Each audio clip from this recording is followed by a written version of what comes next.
മലയാള സിനിമയിൽ ചങ്കൂറ്റത്തോടെ തന്റെ അഭിപ്രായം തുറന്നു പറയുകയും ഇവിടുത്തെ പല തെറ്റുകൾ ചൂണ്ടിക്കാട്ടി ഒറ്റയ്ക്ക് പോരാടുകയൊക്കെ ചെയ്തുകൊണ്ടിരുന്ന ഒരു സംവിധായകൻ തന്നെയാണ് വിനയൻ. എനിക്ക് തോന്നുന്നു മറ്റേതെങ്കിലും ഒരു സംവിധായകൻ അതുപോലെ ഇവിടെ നിലനിൽക്കുന്ന മുതിർന്ന അല്ലെങ്കിൽ സീനിയർ താരങ്ങൾ, സൂപ്പർ താരങ്ങൾ ഇവർക്കൊക്കെ ഇവരൊന്നും ഇല്ലാതെ സിനിമകൾ ചെയ്ത് തുടർച്ചയായി വിജയിപ്പിക്കുക എന്ന് പറയണ വളരെ അപൂർവ ആളുകൾ അങ്ങനെ ചെയ്തിട്ടുള്ളൂ. അതിലൊരു വ്യക്തി തന്നെയാണ് വിനയൻ. ഇപ്പൊ പക്ഷെ കുറച്ച് കാലങ്ങളായിട്ട് അദ്ദേഹം 2022 ഇറങ്ങിയ 19-ാം നൂറ്റാണ്ട് എന്ന് പറയുന്ന ഒരു സിനിമയ്ക്ക് ശേഷം അദ്ദേഹത്തിൻ്റെതായിട്ടുള്ള ഒരു സിനിമ റിലീസ് ആയിട്ടില്ല. ഇപ്പൊ ഏകദേശം 4 വർഷങ്ങൾക്ക് ശേഷം അദ്ദേഹം ഒരു അനൗൺസ്മെന്റ് നടത്തിയിരിക്കുകയാണ്. പുതിയൊരു ഫാന്റസി ഒരു ത്രില്ലറായിട്ടാണ് അദ്ദേഹം തിരിച്ചു വരുന്നത്. അപ്പൊ അതിന്റെ മറ്റു ഡീറ്റെയിൽസ് ഒന്നും പറഞ്ഞിട്ടില്ല. അദ്ദേഹം പറഞ്ഞത് ഉടനെ ഒരു എറണാകുളത്ത് വെച്ച് അതിന്റെ ഒരു ടൈറ്റിൽ ലോഞ്ച് ഉണ്ടാവും എന്നുള്ളതാണ്. അപ്പോൾ ഞാൻ ഈ ഒരു പോസ്റ്റിനിടയിലൊക്കെ കുറച്ച് കമന്റുകൾ, കുറച്ച് ചർച്ചകളൊക്കെ കണ്ടിരുന്നത് മോഹൻലാലുമായിട്ട് വിനയൻ ഒരു സിനിമ പ്ലാൻ ചെയ്തിരുന്നു. അതെന്ത് സംഭവിച്ചു എന്നുള്ളതാണ്. അപ്പൊ ഞാൻ കുറച്ച് മുന്നോട്ട് സഞ്ചരിച്ചു കഴിഞ്ഞപ്പോൾ 19 നൂറ്റാണ്ടുമായി ബന്ധപ്പെട്ട് അതിനുശേഷം വിനയന്റെ ഒരു അഭിമുഖത്തിൽ വിനയൻ പറഞ്ഞിരുന്നു അത് സംഭവിക്കുമെന്ന് തോന്നുന്നില്ല എന്നുള്ള രീതിയിൽ അദ്ദേഹം ഒരു ഹിന്റ് നൽകിയിരുന്നു. എന്ത് സംഭവിച്ചു എന്നുള്ളതാണ്.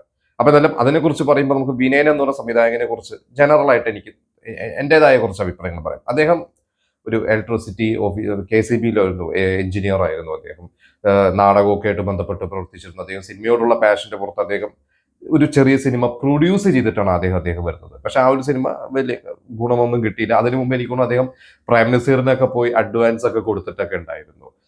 എന്തായാലും ഇതൊക്കെ കഴിഞ്ഞ് അദ്ദേഹം 1989 ആദ്യമായിട്ട് അദ്ദേഹം സിനിമ ചെയ്തത് 1000 ചിറകുള്ള മോഹൻ എന്ന് പറഞ്ഞ സിനിമ. അത് ശരിക്കും ഒരു ഒരു ഒരു മസാല സിനിമ.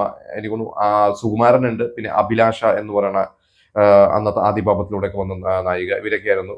അത് അന്ന് എനിക്ക് എന്റെ ഹിറ്റ് സ്റ്റാറ്റസും കാര്യങ്ങളൊന്നും അറിയില്ല. എങ്കിലും അതൊന്നും ഒരു വിനയൻ എന്ന് പറഞ്ഞ സംവിധായകനൊന്നും അടയാളപ്പെടുത്തുന്ന ഒരു സിനിമയല്ലായിരുന്നു. അത് കഴിഞ്ഞ് സൂപ്പർ സ്റ്റാർ എന്ന് പറയുന്ന ഒരു സിനിമയോട് കൂടിയാണ് വിനയൻ എന്ന് പറയുന്ന ഒരു പേര് മലയാളികൾ കേൾക്കാൻ തുടങ്ങിയത്. അതിന്റെ കാരണം മോഹൻലാലിന്റെ അതേ ലുക്കുള്ള, അല്ലെങ്കിൽ മോഹൻലാലിന്റെ ഒരു ഡ്യൂപ്പ് മദൻലാൽ എന്നൊരു പേരിട്ടിട്ട് ഒരു വ്യക്തിയെ അഭിനയിപ്പിക്കുന്നു. മദൻലാൽ, അതിന്റെ പേര് വേറെ എന്തോ ആണ്.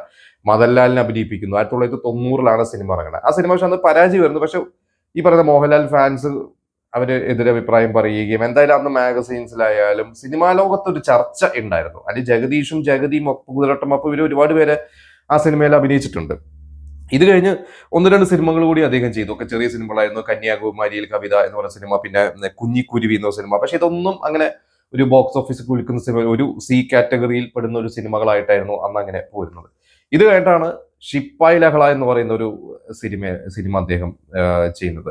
ആ ഒരു സിനിമയുടെ അസോസിയേറ്റ് ഡയറക്ടർ ലാൽ ജോസ് ആയിരുന്നു. ലാൽ ജോസ് തന്നെ ഒരിക്കലും ആ സിനിമയെ കുറിച്ച് പറഞ്ഞിട്ടുണ്ട്. അതായത് ശ്രീനിവാസൻ ലാൽ ജോസിന്റെ സിനിമ എഴുതുന്ന ഒരു സമയമാണ്.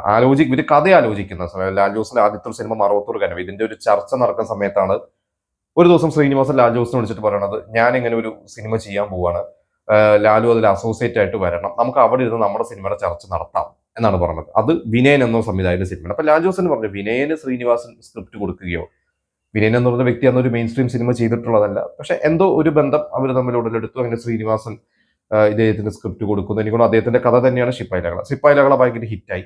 അത് കഴിഞ്ഞിട്ട് മിസ്റ്റർ ക്ലീൻ എന്ന് പറയുന്ന ഒരു സിനിമ വിനയൻ ചെയ്തു, അതും ഹിറ്റായി. പിന്നെ കല്യാണ സൗഗന്ധികം അന്ന് ദിലീപ് എന്ന് പറയുന്ന നടൻ ഉയർന്നു വരുന്ന നായകനായിട്ട്. ദിലീപിന്റെ ആദ്യത്തെ ഒരു വലിയൊരു സോളോ ഹിറ്റാണ്. സല്ലാപത്തിൽ മനോജ് കെ ജയൻ ഉണ്ട്. ഇതിൽ വേണമെങ്കിൽ നമുക്ക് പറയാം ജഗദീഷ് ഉണ്ട് കല്യാണ സൗഗന്ധികത്തിൽ. എങ്കിൽ പോലും ദിലീപിന് ഭയങ്കര ഹിറ്റ്. അതിൽ ഫൈറ്റ് ഉണ്ട്, റൊമാൻസ് ഉണ്ട്, ഇമോഷൻസ് ഉണ്ട്, കോമഡി ഉണ്ട്, എല്ലാം കൂടി ദിലീപ് ചെയ്തൊരു സിനിമയായിരുന്നു. 96 റിലീസ്. കല്യാണ സൗഗന്ധികം എന്നൊരു സിനിമയോട് കൂടി വിനയന്റെ അതുവരെ ജോലി ലീവ് എടുത്തിട്ട് ചെയ്ത് ജോലി വിട്ടു. പിന്നെ വിനയൻ പൂർണ്ണമായിട്ടും ഒരു സിനിമാക്കാരനായി മാറി. സംവിധായകരെ ദിലീപിനെ വെച്ചിട്ടുണ്ട്. അദ്ദേഹം കല്യാണ സൗകര്യം കഴിഞ്ഞിട്ട് അദ്ദേഹം വന്ന് സൂപ്പർ സ്റ്റാർസിന്റെ ഒരു പിന്നാലെ ഒന്നുമല്ല. അദ്ദേഹം ദിലീപിനെ വെച്ച് തന്നെ പിന്നീട് കുറെ സിനിമകൾ, കൊച്ചു കൊച്ചു സിനിമകൾ ദിലീപിനെ വെച്ച് ചെയ്യുന്നു. അത് കഴിഞ്ഞിട്ടാണ് 99 എന്ന് പറയുന്ന ഒരു വർഷമാണ് വിനയൻ എന്ന് പറയുന്ന ഒരു സംവിധായകന്റെ ഒരു മിടുക്ക്, അല്ലെങ്കിൽ അദ്ദേഹത്തിന്റെ ഒരു കഴിവ് അന്ന് ശരിക്കും സിനിമാ ലോകം പറഞ്ഞത്. 99 ആദ്യത്തെ ഒരു സിനിമ ആകാശഗംഗ എന്നൊരു ഹൊറർ സിനിമ. ദിവ്യൗണ്ണിയെ നായികയാക്കുന്നു. മലയാളത്തിലെ മറ്റു കുറെ ക്യാരക്ടർ ആർട്ടിസ്റ്റുകളൊക്കെ കൊണ്ടുവരുന്നു. കുഞ്ചാക്കോ ബോബനെയാണ് അന്ന് നായകനായിട്ട് ഉദ്ദേശിച്ചത്. കുഞ്ചാക്കോ ബോബൻ അന്ന് ആ സിനിമ റിജക്ട് ചെയ്തു. അന്ന് കുഞ്ചാക്കോന്റെ സിനിമകളൊക്കെ സെലക്ട് ചെയ്യുന്ന അദ്ദേഹത്തിന്റെ അച്ഛനായിരുന്നു, ബോബൻ കുഞ്ചാക്കോ.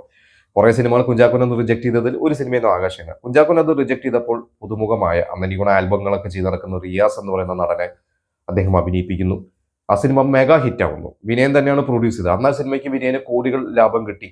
ഞാൻ എവിടെയോ കേട്ടിട്ടുണ്ട് അദ്ദേഹം ആ ലാഭം കൊണ്ടാണ് അദ്ദേഹം എറണാകുളത്ത് ഒരു ഗംഭീര ഒരു വീട് വെച്ചതെന്നൊക്കെ ഞാൻ കേട്ടിട്ടുണ്ട്. എനിക്ക് സത്യമാണോ എന്നറിയില്ല. ഇത് കഴിഞ്ഞ് ദിലീപിനെ വെച്ചെന്റെ പ്രണയ നിലാവ് എന്നുള്ള സിനിമ ഇറങ്ങുന്നു. അതും ഒരു ആവറേജ് ഹിറ്റിൽ പോകുന്നു. പിന്നെയാണ് കലാഭവൻ മണിയും വാണി വിശ്വനാഥ് ഇന്ദ്രജനെയൊക്കെ വെച്ച് അദ്ദേഹം ഇൻഡിപെൻഡൻസ് എന്ന് പറയുന്ന ഒരു സിനിമ ചെയ്യുന്നത്. ആ സിനിമയും അന്നൊരു സർപ്രൈസ് ഹിറ്റ് ആയിരുന്നു. ഇൻഡിപെൻഡൻസ് കഴിഞ്ഞിട്ട് കലാഭവൻ മണിനെ, അന്ന് കോമഡി ചെയ്ത് നടക്കുന്ന കലാഭവൻ മണിയെ നായകനാക്കി വാസന്തി ലക്ഷ്മി പിന്നെ ഞാനും എന്ന് പറയുന്ന ഒരു സിനിമ, വളരെ ചെറിയ ബഡ്ജറ്റിൽ ആ സിനിമ ചെയ്ത് അത് കോടികളാണ് അന്ന് ലാഭം ഉണ്ടാക്കിയ ഒരു സിനിമ. അതോടുകൂടി വിനയൻ എന്ന് പറയുന്ന ഒരു സംവിധായകൻ അവിടെ എന്താ പറയുക എസ്റ്റാബ്ലിഷ്ഡ് ആവുന്നു. ഇത് കഴിഞ്ഞ് അദ്ദേഹം ജയറാമിന് വെച്ചിട്ട് സിനിമ ചെയ്തിട്ടുണ്ട്, ദൈവത്തിന്റെ മകൻ. പിന്നെ കാശി എന്ന് പറയുന്ന ഒരു സിനിമ വിക്രമിനെ വെച്ച്, അന്ന് സേതുക കഴിഞ്ഞ് നിൽക്കുന്ന വിക്രമിനെ വെച്ചിട്ടാണ് അന്ന് കാശി ചെയ്യുന്നത്. കാശിക്ക് വിക്രമിന് അവാർഡ്സ് കിട്ടുന്നു. ആ കാശി ചെയ്യുന്ന സമയത്ത് വിനയൻ അന്ന് തമിഴിലും മലയാളത്തിലും രണ്ടിലും, തമിഴിൽ എനിക്ക് തോന്നുന്നു അന്ന് അത്യാവശ്യം പ്രതിഫലമാകുന്ന സംവിധായകരുടെ ഒരു കൂട്ടത്തിലേക്ക് വരെ വിനയൻ വളരുമായിരുന്നു. മലയാളത്തിൽ അന്ന് ഷാജി കൈലാസ്, ജോഷി ഇവരൊക്കെ ആയിരുന്നു ഏറ്റവും കൂടുതൽ പ്രതിഫലമാകുന്ന സംവിധായകർ. ആ ഒരു കൂട്ടത്തിലേക്ക് വിനയനും ഉണ്ടായിരുന്നു. ഇത് കണ്ടാണ് മമ്മൂട്ടിയുടെ സിനിമ ദാദാ സാഹിബ് സംഭവിക്കുന്നത്. ദാദാ സാഹിബ് അങ്ങനെ ഭയങ്കര ലാഭം കിട്ടിയ സിനിമയല്ല, പക്ഷെ അത് അത്യാവശ്യം ഹിറ്റ് ആയതാണ്. ഭയങ്കര ഒരു ബഡ്ജറ്റ് കിട്ടിയിരുന്നു ആ ഒരു സിനിമയ്ക്ക്. ദാദാ സാഹിബ് കഴിഞ്ഞ് മമ്മൂട്ടിക്ക് വിനയനോടുള്ള ഒരു അടുപ്പം കാരണമാണ് മമ്മൂട്ടിയുടെ പെട്ടെന്നൊരു സിനിമ മാറിപ്പോയപ്പോൾ ആ ഒരു സമയത്ത് വിനയനോട് തന്നെ ഒരു സിനിമ ചെയ്യാൻ പറഞ്ഞു. മമ്മൂട്ടി അത്ര ഇഷ്ടപ്പെട്ടത് കൊണ്ടായിരിക്കാം വിനയന്റെ ഒരു ഫിലിം മേക്കിംഗ്. വിനയൻ പറഞ്ഞാൽ എന്നോട് വ്യക്തിപരമായിട്ടുള്ള ഇഷ്ടമായിരിക്കില്ല, ഞാൻ അങ്ങനെ ഒരു ചുരുങ്ങിയ ദിവസങ്ങളോട് കഥയുണ്ടാക്കി ഒരു സിനിമ ഷൂട്ട് ചെയ്ത് തിയേറ്ററിൽ എത്തിക്കുമെന്ന് എന്റെ മിടുക്ക് മമ്മൂട്ടിക്ക് അറിയാമായിരുന്നുകൊണ്ടായിരിക്കാം. അങ്ങനെയാണ് രാക്ഷസ രാജാവ് എന്ന് പറഞ്ഞ സിനിമ സംഭവിക്കുന്നത്. ഇതിനിടയ്ക്ക് കലാഭവൻ വെച്ച് തന്നെ കരുമാടിക്കുട്ടനും ചെയ്യുന്നു. ഇതിനിടയ്ക്ക് ഏതോ ഒരു സിനിമ ചെയ്യുന്ന ഒരു സമയത്ത് തന്നെയാണ് ഈ പറയുന്ന ഊമപ്പെണ്ണിന് ഉരിയാട പയ്യന്റെ തമിഴ് റീമേക്ക് ചെയ്യുന്ന ഒരു സമയത്താണ് അന്ന് പൊള്ളാച്ചിയിൽ താണ്ഡവത്തിന്റെ ഷൂട്ട് നടക്കുമ്പോഴാണ് ആന്റണി പെരുമ്പാവൂര് വിനയന്റെ അടുത്ത് ഒരു സിനിമ ചെയ്യണം എന്ന് പറയണത്. അതിന്റെ ഒരു ആലോചനയും കാര്യങ്ങളൊക്കെ പിന്നീട് മോഹൻലാലിനെ വെച്ചൊരു സിനിമ ചെയ്യണം എന്ന് പറയുന്നു. അതിന്റെ ആലോചന നടക്കുന്നു. പക്ഷെ ആ സമയത്താണ് സംഘടനാപരമായിട്ടുള്ള ചില പ്രശ്നങ്ങൾ കാരണം വിനയൻ താരസംഘടനയെ എതിർത്തുകൊണ്ട് പ്രൊഡ്യൂസേഴ്സിന്റെ സൈഡിൽ നിന്നതുകൊണ്ട് വിനയന് വിനയനും ഒരു വിലക്ക് പോലെ വിനയന്റെ സിനിമകൾ സഹകരിക്കില്ല എന്ന രീതിയിൽ വന്നു. ആ സമയത്താണ് പിന്നെ ഒരു പക്ഷെ അതുകൊണ്ടായിരിക്കാം അന്നൊരു മോഹൻലാൽ സിനിമ സംഭവിക്കാതിരുന്നത്. പക്ഷെ അദ്ദേഹം അന്ന് പുതുമുഖങ്ങളെ വെച്ച് അല്ലെങ്കിൽ യുവതാരങ്ങളെ വെച്ച് സിനിമ ചെയ്യുന്നു. പൃഥ്വിരാജിന് ഒരു വിലക്ക് വന്ന സമയത്ത്, പൃഥ്വിരാജിനെ ആരും അഭിനയിപ്പിക്കാതിരുന്ന സമയത്ത് അത്ഭുത ദ്വീപ് ചെയ്ത് വിജയിപ്പിച്ച് തന്റെ ഇടം കാണിച്ചൊരു വ്യക്തിയാണ് വിനയൻ. ഇതിനു മുമ്പ് നമ്മൾ ഊമപ്പെണ്ണ് മിസ്സായി പോയി. ദിലീപ് എന്ന് പറഞ്ഞ നടൻ, അദ്ദേഹത്തിന് വളരെ അടുപ്പമുള്ള നടൻ, ദിലീപ് ചില കൈകടത്തലുകൾ ചെയ്തപ്പോൾ ദിലീപിനോട് മാറി പൊക്കോളാൻ പറഞ്ഞ് പുതുമുഖം നായകനെ അഭിനയിപ്പിച്ച് ജയസൂര്യ എന്ന് പറഞ്ഞ നടനെ മലയാള സിനിമയ്ക്ക് ഊമപ്പെണ്ണിന് ഉരിയാട പൈന സിനിമയിലൂടെ സംഭാവന സമ്മാനിച്ച വ്യക്തിയാണ് ശ്രീ വിനയൻ. അപ്പൊ ഇത് കഴിഞ്ഞ് മണിക്കുട്ടൻ എന്ന് പറയുന്ന നടനെ ബോയ് ഫ്രണ്ട് എന്ന് പറയുന്ന ഒരു സിനിമയിൽ അഭിനയിക്കുന്നു. ബോയ് ഫ്രണ്ട് അങ്ങനെ വലിയൊരു ബ്ലോക്ക് ബസ്റ്റർ ആണ്. പക്ഷെ ഞാൻ ആ സിനിമ ആദ്യത്തെ ദിവസം കാണുമ്പോൾ കോഴിക്കോട് ബ്ലൂ ഡയമണ്ട് തിയേറ്ററിൽ ഓൾമോസ്റ്റ് ഹൗസ്ഫുൾ ആയിരുന്നു. അന്നൊരു മണിക്കുട്ടനെ പോലത്തെ ഒരു നടനൊക്കെ വലിയൊരു ഓപ്പണിംഗ് തന്നെയാണ് അത് കിട്ടിയത്.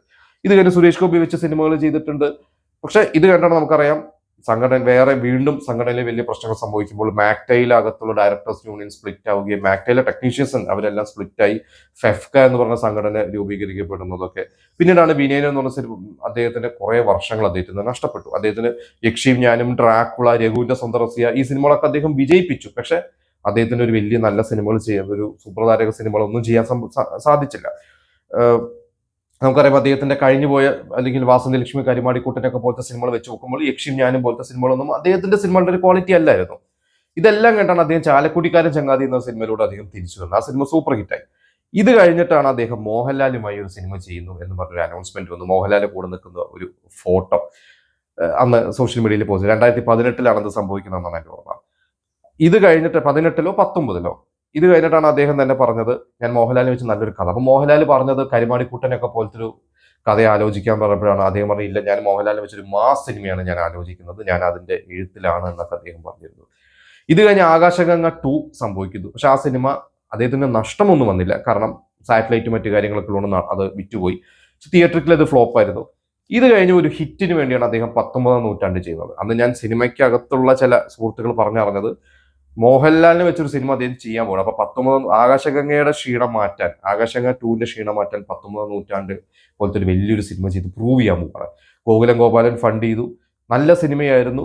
സിജു വിൽസൺ എന്ന നടനെ അതുവരെ ഉണ്ടായിരുന്ന കരിയറിലെ ഏറ്റവും വലിയൊരു റോള് കിട്ടി. അദ്ദേഹം ടെക്നിക്കലി ബ്രില്യൻ്റ് ആയിട്ടൊരു സിനിമ ചെയ്തു. പക്ഷെ ആ സിനിമ ഇറങ്ങിയപ്പോഴും കുറെ വിവാദങ്ങൾ ഉണ്ടായിരുന്നു.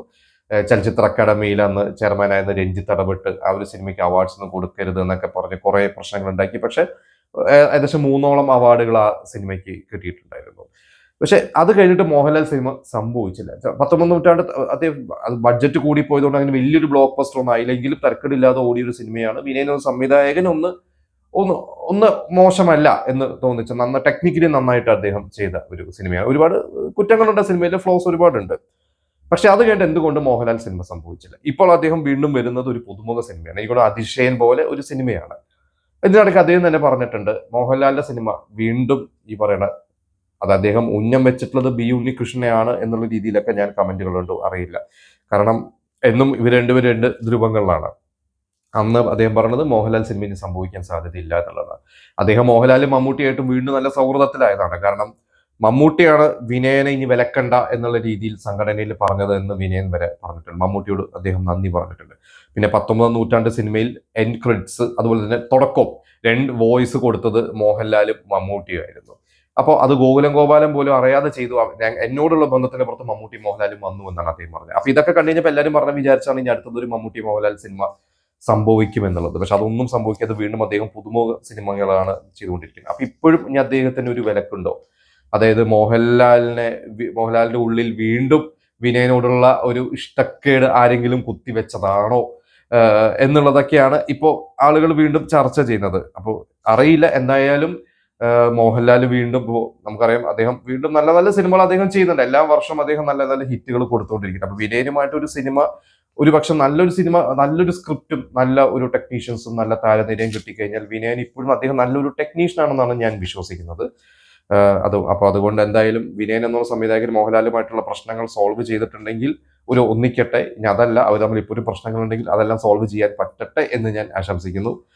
എന്തായാലും ഈ പറഞ്ഞ പോലെ മോഹൻലാലും വിനയനുമായിട്ടുള്ള അവരുടെ ഇടയിൽ ഒരു ഗ്യാപ്പ് വീണ്ടും കൂടിയിട്ടുണ്ടോ? ഉണ്ടെങ്കിൽ അതിന്റെ കാരണക്കാരൻ ആരായിരിക്കും എന്ന് നിങ്ങൾക്ക് തോന്നുന്നുണ്ടെങ്കിൽ നിങ്ങൾ നമുക്ക് തുറന്നു പറയുക.